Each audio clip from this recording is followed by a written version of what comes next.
आधी अपात्रतेचा निकाल, नंतर पक्ष कुणाचा ते ठरवा. ठाकरे गटाचा सुप्रीम कोर्टात युक्तिवाद. कपिल सिब्बल आज युक्तिवाद संपवणार. समाज माध्यम हाताळण्याकरता स्वतंत्र संस्था नियुक्त नाही. 25 लाखांच्या महापौर ऋतू तावडेंचं स्पष्टीकरण. संपूर्ण पालिकेची समाज माध्यम हाताळण्याची एकच संस्था. पिंपळवंडीतील अल्पवयीन मुलीच्या हत्येप्रकरणी नातेवाईकांचा रास्ता रोको.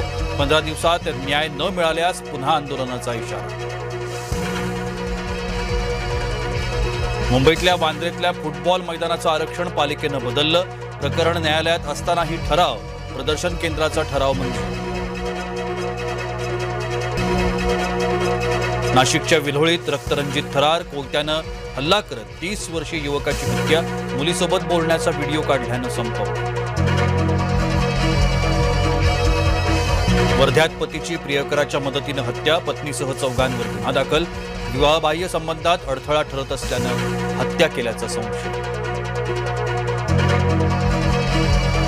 वाशिममध्ये युवक युवतीच्या आत्महत्या. प्रेमसंबंधांमधून दोघांच्या आंतरजातीय लग्नाला घरच्यांचा विरोध. धाराशिवच्या दिव्यांग निवासी शाळेचं विदारक वास्तव. विद्यार्थ्यांच्या ताटात अन्नाचा कण नाही. शाळेतील टॉयलेट बाथरूमची ही दुरवस्था. चेंबूरमधील झेप्टोसहित मुंबईतील 6 हॉटेल्स आणि क्लबचे परवाने निलंबित. 50 आस्थापनांना सुधारणा नोटीस. तर संभाजीनगरमध्ये ब्लिंकिटच्या 2 आस्थापनांचे परवाने निलंबित.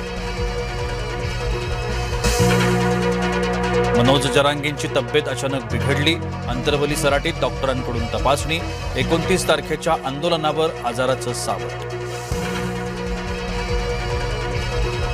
देवेंद्र फडणवीसांची महाराष्ट्राला गरज, दिल्लीला नाही. अमृता फडणवीसांचं वक्तव्य. सोलापूर महापालिकेचा बदली आणि रोजंदारी कर्मचाऱ्यांबाबत मोठा निर्णय. 200 कर्मचारी होणार कायम.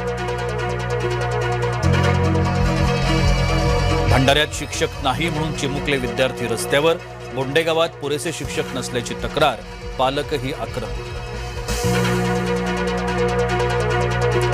देशभरात दुष्काळाची शक्यता वाढली. अल निनोचा प्रभाव कायम. स्कायमेटचा पावसाचा अंदाज 85%. विदर्भ मराठवाड्यात पावसाची दडी.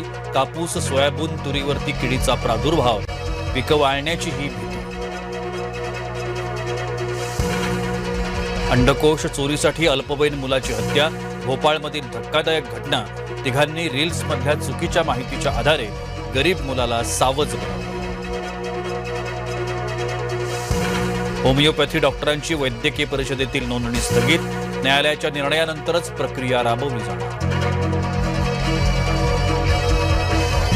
सर्वोच्च न्यायालयाकडून उच्चस्तरीय समिती. जंतर मंतरवरची हिंसेची चौकशी. 3 जणांची समिती चौकशी करणार. अमरावतीच्या हरिसाल गावालगतच्या जंगलात वाघाचे 4 छावे. ग्रामस्थांना जंगलात न जाण्याचं वन विभागाचं आवाहन. नागपूरची बुद्धिबळपटू दिव्या देशमुखला अर्जुन पुरस्कार जाहीर. नाशिकच्या विदित गुजरातीचाही समावेश.